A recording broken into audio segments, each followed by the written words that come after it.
ठीक है ना। तो अब सबसे पहले प्रोफेज में एंटर करने से पहले सेल इंटरफेज में होती है। इंटरफेज वो वाली फेज होती है जब सेल प्रिपरेशन कर रही होती है सेल डिवीजन के लिए, ठीक है ना। आगे एक पेरेंट सेल है, उस पेरेंट सेल को डिवाइड होना है डॉटर सेल में, ठीक है ना। 2 डॉटर सेल बनाएगी, तो 2 डॉटर सेल बनाने से पहले उसे करनी है काफी सारी तैयारियां। तो तैयारियां क्या है, वो अपने जीनोम को डुप्लीकेट करती है, डबल करती है। जेनेटिक मटेरियल जितना भी उसके पास डीएनए कंटेंट है, तो उस डीएनए कंटेंट को डबल कर लेती है। वो अपने साइटोप्लाज्म को इंक्रीज कर लेती है। जो उसके पास में सेल ऑर्गेनेलिज है उनके नंबर को बढ़ा लेती है, डबल कर लेती है, ठीक है ना। तो इस तरीके से ये सारी चीजें कब चलती हैं, इंटरफेज में, मतलब एक्चुअल सेल डिवीजन से पहले वाली जो फेज होती है उस टाइम पे सेल अपनी सारी तैयारी कर रही होती है, ठीक है ना। अब उसने सारी तैयारी कर ली है इंटरफेज में, ठीक है ना। अब यहाँ तक इस टाइम तक उसने अपनी सारी तैयारी कंप्लीट कर ली है और जो सेल है वो एम फेज में एंटर कर रही है। एम फेज मतलब कि माइटोसिस हो रही है यहाँ पे, और माइटोसिस में ही पहला पड़ाव क्या आता है, पहला ही स्टेप क्या आता है, दैट इज प्रोफेज, ठीक है ना। यानी कि इंटरफेज के बाद में सेल कहाँ एंटर कर रही है, प्रोफेज में एंटर कर रही है। अब प्रोफेज में क्या हो रहा है, कौन कौन क्या क्या चेंजेस आ रहे हैं सेल के अंदर प्रोफेज में,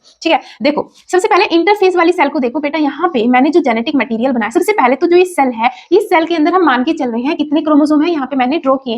इस सेल के पास में 3 क्रोमोसोम है, लेकिन मैंने अभी बताया कि इंटरफेज में जो सेल है वो क्या कर लेती है, अपने डीएनए के कंटेंट को डबल कर लेती है, ठीक है ना। सपोज करो उसके पास में हम मान के चलते हैं कि अगर उसका कंटेंट 2C था तो इंटरफेस कंप्लीट होते होते उसके पास में जो डीएनए का कंटेंट होता है वो 4C हो जाता है। लेकिन क्रोमोसोम नंबर पहले भी 3 थे और बाद में भी 3 ही है, क्रोमोसोम नंबर उसके पास 3 ही है, लेकिन उन्होंने जो उसके साथ में क्रोमोसोम है, देखो यहाँ पे एक क्रोमेटिन है, सब ये जो ब्लैक वाला, इस चीज को अच्छे से तुम्हें क्लियर हो जाए, मैंने इसीलिए 2 कलर यूज किए हैं यहाँ पे, ठीक है ना।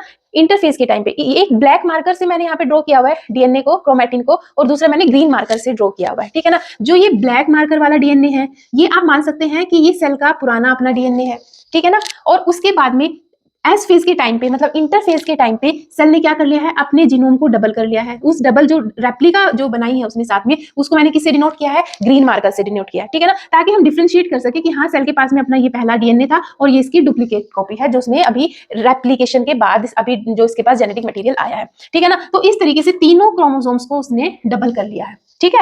यहाँ पे ये न्यूक्लियोलस है और ये इसमें सेंट्रोमियर है, ठीक है। और सेल ने एंटर कर लिया है अब प्रोफेज में। प्रोफेज ये अर्ली प्रोफेज की बात चल रही है, ठीक है ना। अभी शुरुआती फेज ही है, जैसे एंटर ही हुआ है जस्ट सेल प्रोफेज में, ठीक है ना। तो अब यहाँ पे क्या क्या चीजें होती है, सबसे पहले जो ये क्रोमेटिन पड़ा हुआ है, ये क्रोमेटिन बेटा बहुत ही उलझा हुआ होता है, बड़ा ही ऐसे क्या बोलूं, जैसे पूरा उलझा उलझा सा पड़ा हुआ है, ठीक है ना। अब इसको हमें क्या करना है, इसको थोड़ा सा हमें अनटेंगल करना है, ठीक है ना। ये बहुत ही इंटरवाइंड होता है, ठीक है।